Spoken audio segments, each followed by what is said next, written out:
हम बाकी देशों को वैक्सीन भेज रहे हैं, वाहवाही बटोर रहे हैं, दूसरों की सहायता करना निश्चित ही अच्छी बात है, लेकिन हमारे छत्रपती शिवाजी महाराज ने हमें सिखाया है, ज्याचा बाले किल्ला मजबूत त्याचा गड सुरक्षित आणि ज्याचा गड सुरक्षित त्याचाच मुलुक सुरक्षित। मौजूदा निकषों के अनुसार स्पीकर मैम, महाराष्ट्र को अभी 3,54,00,000 वैक्सीन डोसेस की आवश्यकता है, लेकिन अभी तक सिर्फ 65,49,000 ही डोज सप्लाई हुए हैं। धन्यवाद स्पीकर मैम।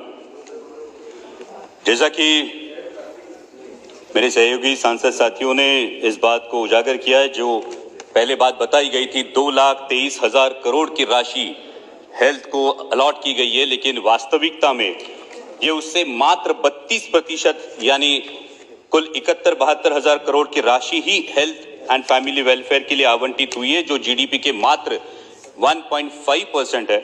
और कोरोना की महामारी में हेल्थ सिस्टम की खामियां उजागर होने के बावजूद इतनी कम राशि आवंटित होना, केवल 1.5% मिलना, ये निश्चित ही दुर्भाग्यपूर्ण है।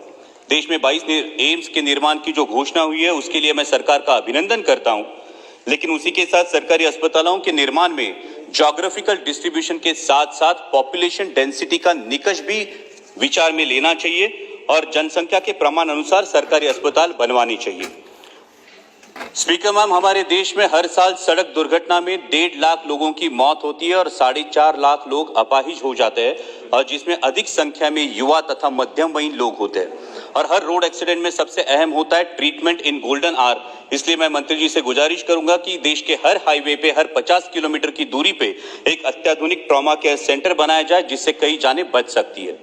स्पीकर मैम, ऐसे देखा जाए तो हमारे देश में अधिकतर टर्शियरी केयर सेंटर्स ये शहरी इलाकों में हैं, वहां पे केंद्रित हुए हैं। हमें ग्रामीण तथा निम्न शहरी इलाकों में टर्शियरी केयर सेंटर्स बनाने के लिए प्राथमिकता देनी चाहिए। आदरणीय मंत्री जी से मैं अनुरोध करूंगा कि मेरे चुनाव क्षेत्र में शिरूर लोकसभा मतदार संघ में हम प्राइवेट पब्लिक पार्टनरशिप और सीएसआर की सहायता से एक इंद्रायणी मेडिसिटी नामक प्रोजेक्ट की पहल कर रहे हैं, जिसमें 9 सुपर स्पेशलिटी अस्पताल और अत्याधुनिक डायग्नोस्टिक सेंटर्स है, जो निम्न शहरी इलाके में है।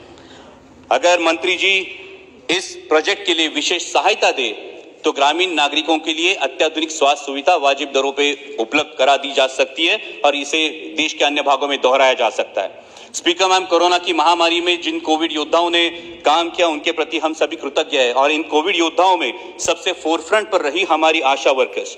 हाल ही में सरकार ने आशा वर्कर्स के मानधन को दुगना किया, ये अच्छी बात है, लेकिन जिन आशा वर्कर्स ने अपनी जान जोखिम में डालकर देश की सेवा की, क्या उनके लिए महज 2,000 रुपए का मानधन काफी है?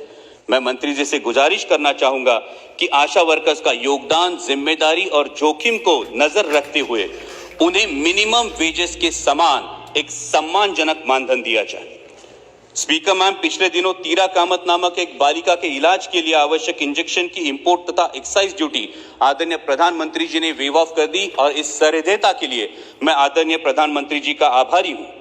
मेरे चुनाव क्षेत्र से वेदिका सौरभ शिंदे, ये सिर्फ 8 महीने की बच्ची, और पिंपरी चिंचवड से युवान रामटेककर, ये 1 साल का बच्चा इसी बीमारी से जूझ रहे हैं। मंत्री जी, ये एक जेनेटिक डिसऑर्डर है जिसे स्पाइनल मस्कुलर एट्रोफी टाइप 1 कहते हैं, और इसके इलाज की इंजेक्शन की कीमत है 22 करोड़ रुपए, और ये 22 करोड़ रुपए की राशि हर बार क्राउड फंडिंग से उपलब्ध कराना बहुत ही मुश्किल है। मेरा आपसे अनुरोध है कि इन महंगे इलाजों के लिए बजट में विशेष प्रावधान हो और औषध निर्माण कंपनियों से चर्चा कर पेशेंट असिस्टेड प्रोग्राम के तहत ऐसे इंजेक्शंस जरूरतमंदों के लिए उपलब्ध कराए दिए जाए। स्पीकर मैम, हमने विश्व के सबसे बड़े टीकाकरण अभियान की शुरुआत की, जिसके लिए मैं सरकार का अभिनंदन करना चाहूंगा, लेकिन लोगों के दिलों में जितना कोरोना का डर है, उतना ही डर है लॉकडाउन का, और लॉकडाउन की वजह से रोजगार चला जाने का। इसलिए ऐसे राज्य जैसा महाराष्ट्र, जहां पे कोरोना की दूसरी वेव दस्तक दे रही है, वहां 18 साल से ऊपर आयु वाले व्यक्ति को जो वर्किंग फोर्स हो, उन्हें वैक्सीन ऑन डिमांड मुहैया कराई जाए, ताकि दोबारा अर्थव्यवस्था आहत ना हो। और उसी के साथ वैक्सीनेशन सेंटर्स के लिए जो कंडीशन है 100 बेडेड हॉस्पिटल्स की, ग्रामीण इलाकों में 100 बेडेड हॉस्पिटल्स अवेलेबल नहीं है, इसलिए जो 50 बेडेड डीएचसी तथा डीसीएचसी है, वहां वैक्सीनेशन सेंटर्स को मंजूरी दी जाए, ताकि वैक्सीनेशन का प्रमाण और दायरा बढ़े। मौजूदा निकषों के अनुसार स्पीकर मैम, महाराष्ट्र को अभी 3,54,00,000 वैक्सीन डोसेस की आवश्यकता है, लेकिन अभी तक सिर्फ 65,49,000 ही डोज सप्लाई हुए हैं।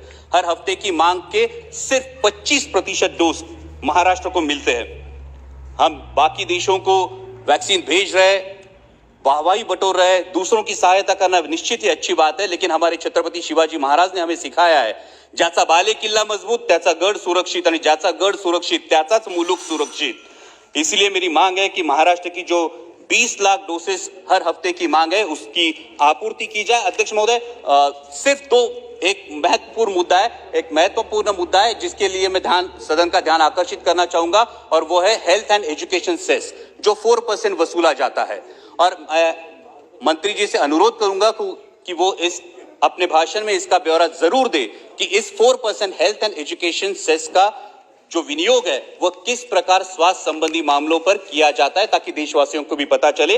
और अंत में मैम, कि कोरोना की महामारी ने हमें ये बात तो दिखा दी है कि अपनी हेल्थ सिस्टम में आमूलाग्र बदलाव की जरूरत है, जैसे हेल्थ इंफ्रास्ट्रक्चर हो, पॉलिसी मेकिंग या इंप्लीमेंटेशन हो। इसलिए IAS IPS के अनुसार IHS इंडियन हेल्थ सर्विसेज का निर्माण किया जाए, और इंडियन हेल्थ सर्विसेज का मैम अगर निर्माण किया गया तो उस विषय की विशेष जानकारी रखने वाले डेडिकेटेड वर्कफोर्स के हाथ देश के स्वास्थ्य की बागडोर सौंपी जाएगी, और तभी आत्मनिर्भर भारत की हेल्थ सिस्टम भी आत्मनिर्भर बनेगी।